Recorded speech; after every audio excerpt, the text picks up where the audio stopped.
কিছুদিনৰ পাছতে আপুনি অৱসৰ ল'ব, যদিও আপুনি এবছৰৰ কাৰণে আকৌ সুবিধা এটা পাইছে শিক্ষা প্ৰদান কৰিবৰ কাৰণে।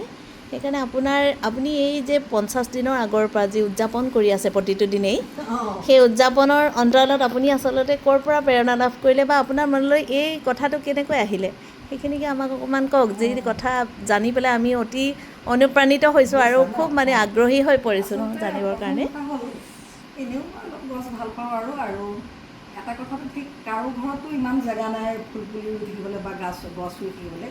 গতিকে এনেও মানে অ'ত ডাল চাল কিবা কিবি পুতিয়ে থাকোঁ আৰু গছ বা গছৰ পুলি বা যিকোনো গছৰ ডাল পাত যেতিয়া ৰোৱা যায় আনকি বটলত থ'লেও সেইটো ডাঙৰ হোৱাটো চাই ভাল লাগে।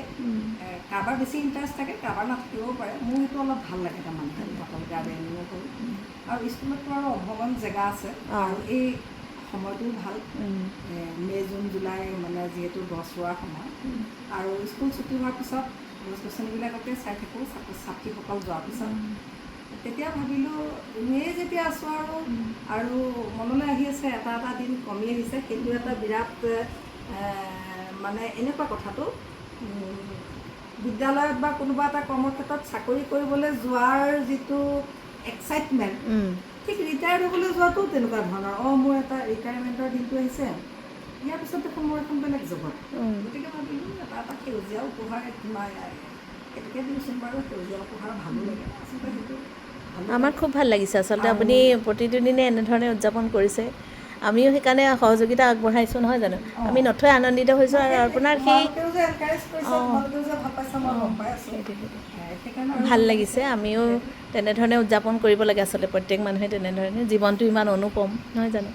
আমাৰ ত্ৰিবেণী সিঙেও বহুত কাম কৰি আছে, হয়তো অৱসৰ দিনলৈকে আৰু 4-5খন আমি কিতাপ পাম নহয় জানো। গতিকে মোৰ ঘনিষ্ঠ আৰু খুব আত্মীয় বন্দনা দত্ত হাজৰিকা বাইদেউ আৰু এই ত্ৰিবেণী সিং, মই আজিৰ দিনটোত দুয়োকে অতি অন্তৰংগতাৰে লগ পাই খুব ভাল লাগিলে। আন্তৰিক শুভেচ্ছা জনালোঁ। আমি লগ হৈছোঁ,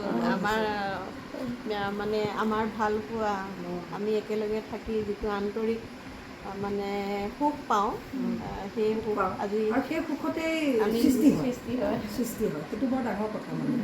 গতিকে সেই আৰু আমি ভাগ্যৱান।